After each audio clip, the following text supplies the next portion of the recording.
So welcome to week 2 of our program here, and last time we looked at primarily the history of Buddhism in India, the historical Buddha and what little we know about him and some of the legends about him and so forth, and touched on in the process of doing that a few of the principles involved in Buddhism. And so today we're going to focus a little bit more on some of those specific principles to kind of give us a ground that then helps us as we move through all of these different stages toward Tibetan Buddhism and so forth. And of course, one of the things that we talked about before that's very fundamental is karma. Karma literally means action, so it means anything that we do is karma. And the basic idea that as it's understood in Buddhism is that when you do this, it plants a seed in what's called the alaya consciousness. And so we have this level of consciousness that is sometimes described as a storehouse, like you might store grain or something like that in a big bin. Well, this consciousness then, with each of these, a seed gets planted every time you do an action. Whether it's a good action or a bad action, a seed gets planted. And at some point, that seed basically gets planted, like we might plant a garden, and then it begins to grow. It flourishes. It manifests in some way in our lives. So that's the basic idea of how karma works. Used the analogy of planting a seed. Then, if you repeat an action, let's say you tell a little white lie, okay? And then later on you repeat that lie, or you tell another one, that seed gets strengthened, if you will. Okay? And I think of it more in a Western sense of simply becoming a stronger habit. And we know that the neurons and the pathways in our brain, every time we repeat something, that neural pathway becomes stronger. And it's the same kind of thing with karma. So you can use the seed analogy or you can use the neural pathway analogy. Either one works. It has the same effect. We strengthen the effect of those actions. And then furthermore, whatever those actions are, in karma, in the Western sense, whatever goes around comes around. So if we do something good, then we will receive something beneficial in return. If we do something negative, then we will receive some kind of a negative action in return for that. Now, the idea in Buddhism gets connected with the idea of reincarnation, that we don't just live one lifetime, that in fact we live multiple lifetimes that are reincarnated, just as plants grow and flourish in the spring, over the summer, die out in the fall and the winter, and come back in the spring, and so forth. There's this cycle of existence that goes over and over and over again. And the idea is connected then with the idea of dukkha, or what we commonly translate as suffering. So when we live in this samsara, those negative actions which have accumulated since beginningless time, because in Buddhism time has no beginning, even though universes have beginnings and ends, there are multiple universes, and this alaya consciousness can transmit beyond any specific universe. So from beginningless time, we have had these kinds of experiences, and it's built up this negative karma and positive karma in our lifetimes. And so as a result of that, these seeds are out there, and as we know about seeds in our own environment, they can exist for a very, very long time. As long as they're not burned or in some other way destroyed, they can be planted and be thousands, tens of thousands of years old and still produce a plant of some kind. And so the same idea here. It can be one lifetime or hundreds or thousands of lifetimes ago that these things can come back to us. And as a result of that, we experience things in this lifetime that may be based on things that happened in a previous lifetime. Now, one way of explaining that is a typical moral dilemma that every philosophy, religion faces. How do you explain when good things happen to bad people or when bad things happen to good people? The normal sense of karma, what goes around comes around. So if you do something good, at some point something good's going to come back to you. But because of reincarnation, it may not happen in this life. It may happen in a future life. But it becomes a way of explaining those things that we don't understand. You may be this wonderful, good person, but then something really negative happens in your life. Well, how do you explain that? Well, you explain it by saying, well, apparently you did something negative in a previous lifetime. Now, there's also something called group karma, and you'll hear about that, read about that from time to time. And it's sometimes used to explain things like an earthquake or 9/11 or other kinds of events that take place where there's some kind of a massive effect on people. But His Holiness the Dalai Lama has said that isn't true. Now, he didn't deny that there's such a thing as group karma, but he said, look, there are things that happen in nature, and those things are not because of our karma. There are random events, there are things that are beyond our control, beyond any actions that we have engaged in that can affect us. And so when we talk about karma, we often talk about causes and conditions. Cause and effect, basically, is the karma piece. But in order for the seed to ripen, we have to have certain conditions. And so it's when those two come together that that particular seed becomes germinated and then manifests in whatever kind of an event that is in our lives. Well, similar in a massive event, like an earthquake, let's say, it's also a condition, and so that can result in certain things happening in our lives, but it doesn't necessarily mean that it's happening because of our karma. Okay?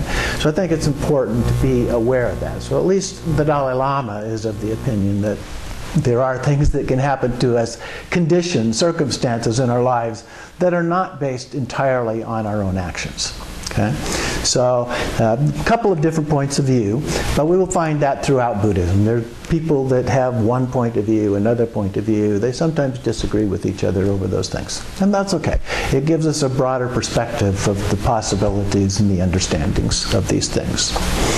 So that's karma. Karma deals with our body, speech, and mind, things we think, say, and do. All of those are involved in that and connected with, of course, reincarnation and the idea of rebirth. Now, another of the major teachings that the Buddha gave that we talked about just very briefly was his first teaching, the first turning of the wheel, the Four Noble Truths. And so we want to go into that just in a little bit more detail because it's the most fundamental of all of the teachings of the Buddha. Now, there are some people who believe, some academics who believe that he may not have actually taught the Four Noble Truths, at least in that format, because the very earliest texts don't mention it. Which seems a little bit odd that they wouldn't mention it if in fact that was the most important of all of his teachings. So it's possible that somebody took his teachings and said, look, this is a really convenient way of thinking about this. Let's put it together. And remember, we're talking about an oral tradition, so they tend to do that. They tend to find ways of putting things together that make them easy to recall and understand. And so this is a little bit like a doctor. You've got a disease, you've got something wrong, so you go to the doctor and the doctor takes a look at it and says, well, yeah, that's possible, we can do something, here's what you do, gives you a prescription, you take the prescription, you get better. Well, the Four Noble Truths are kind of like that as well. The truth of suffering, that's the disease, and the second truth is the source of suffering, which is the ignorance, is the fundamental one, and then of course variations of that, our own ego clinging, our own self-interest and so forth, that then begins to manifest in all kinds of afflictive emotions and so forth. So those are the things that then bring that specific disease, if you will, upon us. But it can be cured. We know that it can be fixed. That's the third noble truth. And the fourth one is the path, which you do. That's the prescription. Okay? So it's a very convenient model to use to try and remember what are the pieces of that. So I want to elaborate just a little bit on each one of those. The first one, the truth of suffering, or dukkha, and as I mentioned before, is really more of a sense of dissatisfaction with the way things are, but there's different levels. It's not just that either. And so one of the models that is sometimes used to talk about dukkha are the three sufferings. The first one is referred to as the suffering of suffering. A little bit redundant. It's the idea that there are certain physical pains, mental anguishes, the basic kinds of things we think of when we use the word in English of suffering. And so we have those kinds of experiences. We all have those. And then the second one is called the suffering of change. Sometimes things change in ways that we don't expect or that we don't like. Okay? We may get something that we don't want to get. Something happens to us that we don't want. We have aversions to different things. Or we may not get something that we do want. You know, I've tried several times to win the lottery, and it just hasn't happened. So the suffering of the lottery. And other people who have won it have had all kinds of suffering as well. So maybe it's a good thing that I haven't. So, but we find these kind of events that go on in our lives. We lose a job, we lose a loved one, those kinds of negative things that happen in our lives. But sometimes good things happen that we don't expect as well. We get a promotion that we weren't expecting, and that can be good. All kinds of change that goes on. The change can be good, the change can be bad, but when it's bad, let's say, then it is a form of suffering of some kind. So different kinds of change that go on in the world. Then there's one that's the most difficult to describe, but it's basically called all-pervasive suffering. And that's this general sense of dissatisfaction that we sometimes have, that things could be better than they are for a variety of reasons. And so when we're not completely pleased with the way our lives are going or the way things are happening in the world, then we sometimes have this sense of dissatisfaction. And the Buddha said that this general sense of dissatisfaction, this kind of suffering, is caused by this fundamental ignorance of not understanding the truth about the way things really are. If we really understood that, we would not have that suffering. And so that really is the main focus. When the Buddha talks about suffering, he's really talking about this all-pervasive suffering. He's not saying that if you hit your thumb with a hammer that it's not going to hurt anymore. There are things in the text that you'll see that basically infer that that's going to be the case, but that's really not exactly what he was talking about. Now, we do know from research that if you meditate regularly, that in fact actual physical pain tends to decrease. Doesn't entirely go away necessarily, but it does tend to increase. So there are some benefits in these other forms of suffering as well. When things happen to us that we don't like, we tend not to respond to that in the same way. We create this gap between the stimulus and the response. And as a result, somebody says something kind of nasty about you, it just kind of goes through. You just let it happen, and it doesn't bother you in the same way. So it does deal with these other levels of suffering as well. The second noble truth is the truth of the cause of suffering. You actually in various texts will see two versions of this that are discussed. The ignorance as the fundamental source of suffering, and self or selfishness or self-interest or ego, different phrases that are used as being the cause of our suffering. And in some ways, it doesn't really matter, one or the other. The way that I was taught is that ignorance is the fundamental one, and ignorance is what leads to the self-interest, which is what then leads to all the others, our attachments, our aversions, and so forth. And if you think about it a little bit and look at how an individual, a baby, actually develops, they're born into this world, and they have no fixed ideas about anything. Everything is just an experience. They have no cognitive functions yet. And so they have to learn those cognitive functions.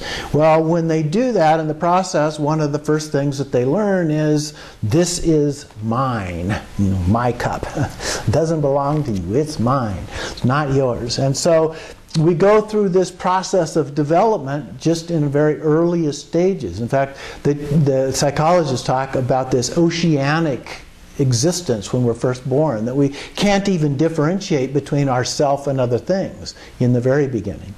But once we begin to differentiate between me and this cup being something different, Then we also begin to develop the idea, oh, this is my cup, it's not your cup. And as we grow and develop, this becomes a very significant part of our lives. And we begin to develop a sense of selfishness and so forth. And when we do that, we don't get what we want, all of a sudden, there's suffering. Okay? So these things begin to manifest in various ways, and we call them afflictive emotions or cognitive obscurations. Sometimes you'll see referred to the two obscurations, which are afflictive emotions and cognitive obscurations. So things in our mind are the cognitive obscurations, and afflictive emotions are the feelings for the most part. In Tibetan, there's really not a word for emotions per se. You'll find a list of 51 or 52 afflictive emotions, but it includes some things that in the West we would not include as emotions per se, such as ignorance. I mean, it's on the list. We don't think of ignorance as an emotion in the West, and there's a few others that are like that. But most of them we would probably consider to be emotions as well. So the basic idea is this fundamental ignorance and the two obscurations and how they manifest in these different ways, the 51, 52 ways according to the tradition. The third one then is the cessation of suffering, that it doesn't have to be that way, basically, is what the Buddha said. I overcame this, you can too. And so that then becomes the fundamental idea that drives the idea that we can overcome this, but the way that we overcome it is by overcoming karma.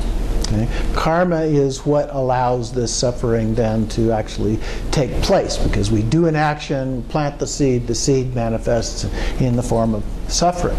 And this was actually something that was common in India at the time. This is not something that's novel, unique with the Buddha himself. You find it in the Vedas, for example, in the Vedic tradition. So he accepted all of this. And the Shramanas were very big into karma and reincarnation. And so these traditions that he borrowed from were a part of all of this. And so that then gets us to the cure. What's the cure? Take 2 aspirin and call me in the morning. The cure in Buddhism is the Eightfold Noble Path. And so we have these 8 specific actions that he suggests in terms of doing this. Now, these 8 actions actually become manifest in many more ways than just the 8. But that's where we began. And you find them in slightly different orders in different texts. But let me go through them this way. The first one is right conduct. Now, we've been talking about action, so that's a good place to start. We start with our conduct, the way that we conduct ourselves in doing things. And this one deals primarily with our body, our actions, physical actions. So we talked a little bit about the ethical position of not killing, not stealing, not lying, and so forth. So those are the kind of things that we're talking about here. But specifically in terms of body, not killing, stealing, the sexual misconduct, or taking intoxicants were the ones out of the 5 that we mentioned before. Right speech, that would be the other of the 5, not lying, is a part of that. And then the third one is right thoughts. This deals with the mind and deals with our intention. Intention is extremely important in Buddhism. When we get into the ethical issues, intention is really the key. It's wrong when we intend to do something wrong, not because we accidentally do something that is bad.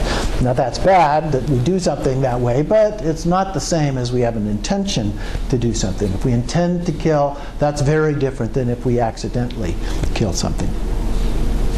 And then the fourth one is right livelihood. So it's obvious that he was addressing in the process lay practitioners, because monks and nuns didn't really have a livelihood per se. You know, they weren't a job that they were working at. They were playing the role of being a monk or a nun and following those practices. But he talked about things, for example, with lay practitioners not being a hunter or a butcher, not being a fisherman, and those kinds of things, prostitution. So anything that causes you to engage in those other forms of misconduct, basically, as a job, would be inappropriate kinds of jobs. We do see examples, however, of very high-level, highly realized monks, yogis in particular, sometimes doing these things. And so we have a story about Tilopa, for example, who was caught fishing, eating fish. Okay, well, let's see, that's kind of a violation of this rule, isn't it? But then he takes the bones of the fish and tosses them back to the water. They turn back into their fish and swim off. So these stories, these legends about some of these highly realized yogis have these other connections involved in them, that their level of understanding and ability is far beyond what we would normally think about. So we do see those kinds of stories. But for us, ordinary beings, we do need to look at those and think about the consequences of our actions, including our livelihood. So the next one, number 5, is right effort. Right effort basically means patience and persistence, the work that we have to put into it. It's not something that's going to happen automatically. It's not easy. And even in the traditions, and there are a couple of traditions that talk about instantaneous enlightenment. Zen Buddhism, for example, talks about instantaneous enlightenment, satori. But it takes a lot of work for that instantaneous enlightenment to actually happen. And they also recognize that once it's happened, it takes a lot of work to reinforce that in order to sustain it. And so the same thing is really true of everything else. We got here because of all of the actions we've done previously. Okay, that's what's caused the suffering. It's not going to go away just because we decide, okay, now I'm not going to do that anymore. And we may decide that, but guess what? Tomorrow morning something else happens and there we are again. And so it takes effort and it takes persistence in doing that. When I advise people on meditation, that's probably my most common advice. Patience and persistence. It does take time. It took the Buddha himself 6 years in his most recent incarnation to go through and do that and become enlightened. It took the great Mahasiddhas, 84 Mahasiddhas of India.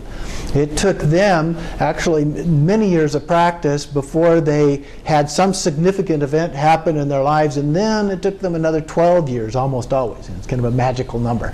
12 years of practice in order to attain enlightenment. So if we think about it, it's going to take some time. That requires the effort, the patience and persistence at doing this. But at the same time, it's not just effort. It should be joyful effort. We'll talk more about that later on in another class. But that's the idea, is if this is really not pleasing to do, you're going to wind up not doing it. Meditation should feel good. Okay? It should be joyful. It should be that kind of an experience. And so if you're not having it, you need to think about, well, what am I doing that's causing this suffering when I'm meditating? This is supposed to be something that is pleasant and enjoyable. So think about that when you do your practice. Think about it when you're living your life. Okay? How could this be more joyful?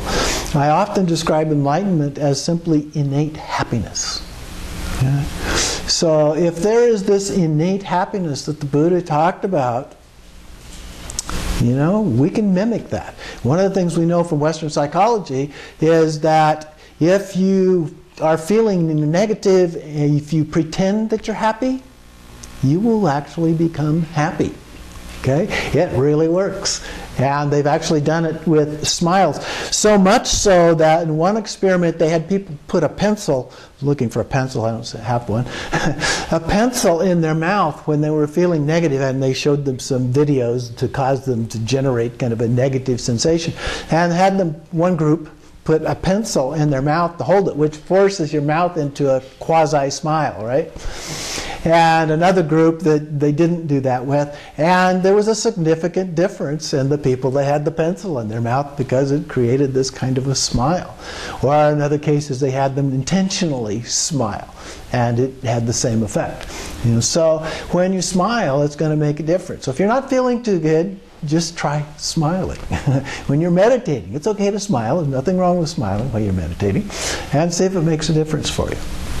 So, right effort. It's important, patience and persistence, but it should be a joyful effort as well. Right mindfulness. Right mindfulness is our focus, our attention. When we talk about shamatha, single-pointed calm abiding. Okay? Some people call it single-pointed meditation. Some people call it calm abiding meditation. I put them together. Single-pointed calm abiding meditation. And so we always have an object of focus. It can be our breath. It can be a physical object like a pebble. It can be an imaginary object like a little ball of light or a bindu. We'll do a meditation later on where we imagine a little ball of light, white light between our eyebrows and so forth, or inside our heart chakra, those kinds of things. Those are imaginary. When we do the deity practices later on, the deities are all imaginary. Okay? But it's still shamatha. We're still focusing on a particular object. And the idea is to develop our ability to focus, our ability to sustain our attention on whatever the object is. The object can literally be anything, real or imagined. Doesn't really matter. But our ability to stay focused is the key there. And so being aware. Just a note here too. You'll see the words mindfulness and awareness used a great deal. And sometimes, usually they're used in one particular way when they're used together. They're actually synonyms in the Western language, in English, so that can be a little problematic. And some people actually use them in reverse from the normal way of using them. So just being aware of that. So mindfulness, when it's used in this way with the two, usually is the focus, the attention. What it is that we're actually paying attention to. And then awareness is paying attention to whether or not you're actually paying attention. Okay? So I like to use my little puppets here, okay? Here, this one is the one that's focused on whatever the object is, and this one is focused on that one and whether it's paying attention or not, okay? So there's kind of a dual function. And we call it metacognition in psychology, and so one of them paying attention to the other, or thinking about thinking, if you will, okay? So that's a part of the meditation. It takes it up to a little bit higher level of focus when you do that, because you're having to pay attention at two different levels at the same time. But that's an important thing to keep in mind as you develop. It actually helps facilitate and strengthen the process, and it will expedite the process when you do it in that manner. And we can do this both on and off the cushion too. It's not just when we meditate, because the goal is to do this and help facilitate it, but then take it into our regular activities, our regular lives. It's 24/7. It's not about being a good meditator. It's about transforming your life. And so you want to use what you learn in the process of meditating to apply it to everything else that you do. That's the real key to this whole process. The next one is right concentration. Well, here we have mindfulness. The first one was mindfulness, and then we have right concentration, which is the actual shamatha, meditation. Okay, so the idea of mindfulness and applying mindfulness, being mindful of everything we do with our body, speech, and mind. And then concentration, right concentration, is the actual practice of shamatha meditation. Okay, so that's 6 and 7. And then right view is number 8. That's the true nature of mind. And we use vipassana meditation for that. Now, if you're familiar at all with the Theravada tradition, they really mix the two together to the extent I understand it. I'm not an expert in any way in the Theravada tradition. I understand it strictly from a Tibetan Buddhist point of view. I've read a couple of books from their point of view, but I really understand Vipassana from a Tibetan point of view. So I don't want you to think that I really know all about Vipassana from like a Theravada point of view, because I don't. But in Tibetan point of view, it refers to special insight, and this insight is about the wisdom aspect of Buddhism. Okay? And so it's how do we achieve this insight that allows us to become enlightened. And in Tibetan Buddhism, Vipassana meditation is an active meditation. It's not just sitting there not thinking. It's actually doing analytical meditation. It's more of what I might refer to as contemplation as opposed to meditation. In that you ask a series of questions about something and analyze that and really get to understand it in some way. That's what results in this insight. But it doesn't stop there. You have to then combine it with the shamatha in a way that those two things merge together. So it becomes an experiential understanding, not just a cognitive understanding. Okay? So that's important too. A lot of people, I'm a professor, so I'm very cognitive in lots of ways. And so it's very easy to get caught up in the cognitive aspect of all of this. So what you have to do is transcend that. We call it transcendent wisdom. You have to go, like in the Heart Sutra that we recite in our meditation practice hour. The Heart Sutra talks about various kinds of things, but it transcends those things. It's not this, not that, not something else. It's not anything per se. It's transcendent wisdom. So we have to get to the point where it becomes an experiential understanding of all of this. So that's the Eightfold Path. Now, sometimes, and I'll talk about this a little bit later on, there's another more simple way of understanding those, called the three trainings. And the three trainings, just briefly at this point, are the ethics, the meditation, and the wisdom. Okay? And as we go through the course, I mentioned this before, each of the paths we'll look at from those three perspectives. And it's just a slightly different version of the Eightfold Path. Instead of looking at real specific things, it's three broad categories of things. Did you have a question? Yeah, ethics. The second one was meditation. Meditation. Yeah, ethics, meditation, and wisdom.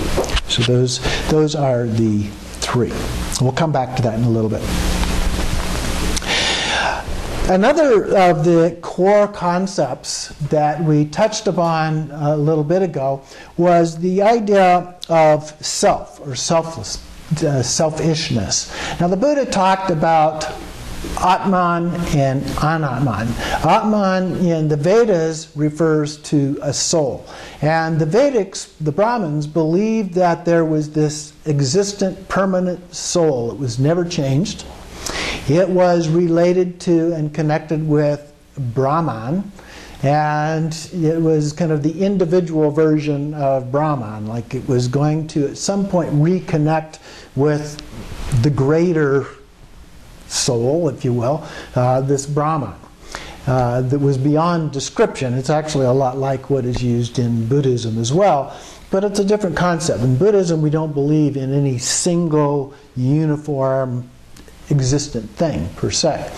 And so here they did. And the Buddha said, show me.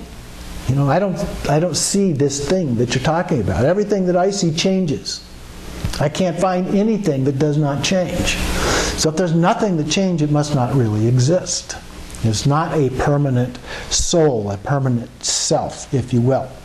So it's a very specific kind of soul. It's a lot like the Christian idea of soul, but even the Christian idea of soul, I think, changes somewhat. What does that soul look like? If you die at a certain age, is it fixed to look like you did at that age? And is it changing as you grow older in terms of the appearance so that it looks differently 5 years from now, 10 years from now? So that there's nothing in the Christian tradition that I know of that specifically says what that soul looks like, but there is a little bit of variability in terms of the concept of soul from the Christian tradition, as opposed to the Vedic tradition in which it was fixed. It didn't have a specific appearance at all. It had no appearance in and of itself anyway. But it was fixed. And so the Buddha said, an Atman, no Atman. And this also is involved with selflessness. And so he talked about another idea, which was common at the time, the idea of what makes up this idea of self. And here we're talking about self in terms of a manifest self. And we talk about it in terms of the 5 skandhas, or the 5 aggregates, or the 5 heaps, different terms that are used. And those are form, so that it has a physical manifestation of some kind. Feelings, the aspect that we have as human beings. We have feelings of different kinds. Perceptions, the things that we perceive as being. And mental formations, or some just refer to thoughts, the cognitive functions. And consciousness, that we have some awareness of all of these things. So we perceive something, we see an object, for example, and then we can actually think about that. That's the mental formation. And then we become really aware of it. That's the consciousness function. And these 5 were considered to be what made up a human being. And so there are lots of teachings by the Buddha that will refer to one or more of this collection of things about a self. But he said, this is just imaginary. Okay? This isn't really real. It comes, it goes, it changes. Okay? It's not fixed, it's not permanent.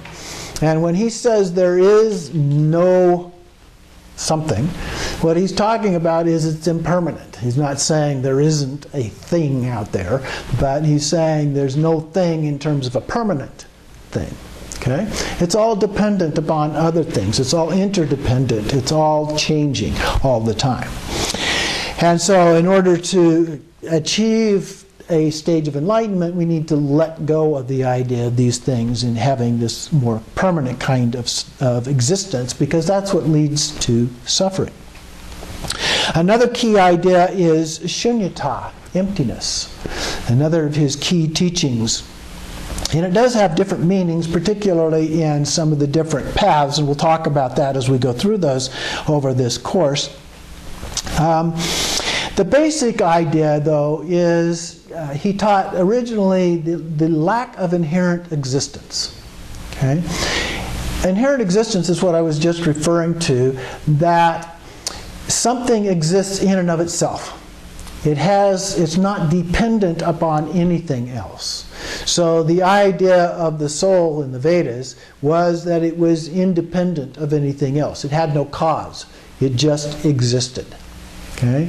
And so he was saying, no, that's not true. Everything that I can see around me anywhere, everything that I can analyze actually does come from something else. You cannot find anything that does not have certain causes to its existence, that it depends upon other things. And so that was the idea of emptiness, is that it is empty of this inherent existence. Another one that's very closely related is dependent arising. That's this interdependence, which I think is perhaps a better word. The wording dependent arising is a little bit awkward in English.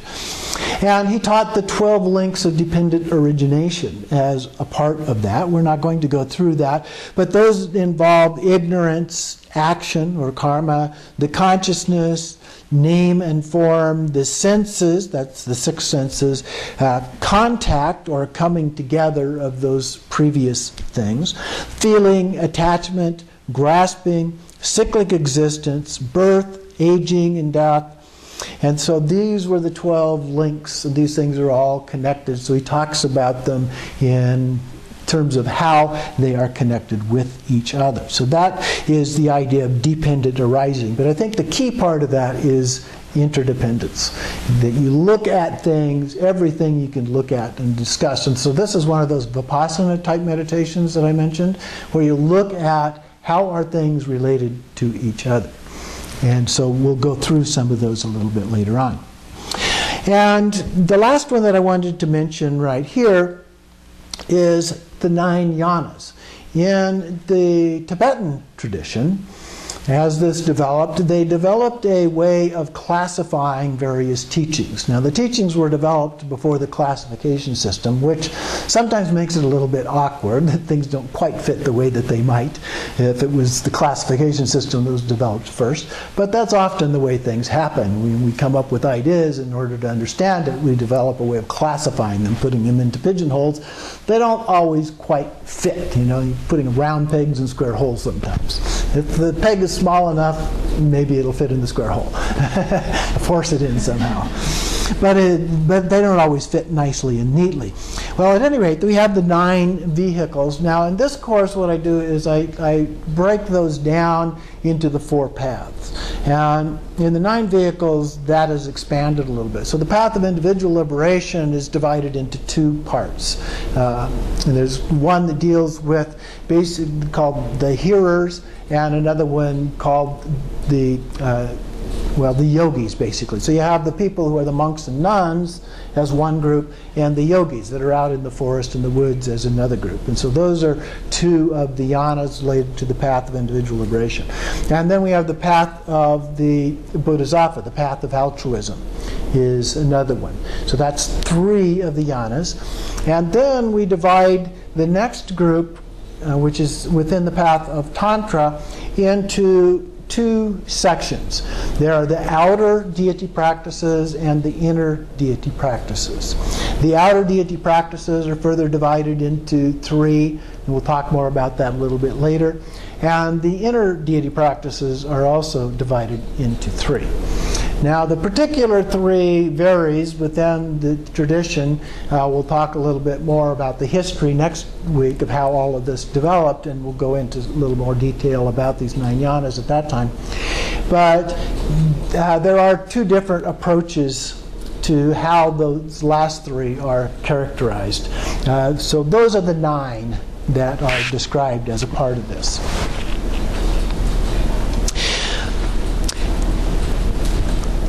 Okay, so we're going to take a little break right there.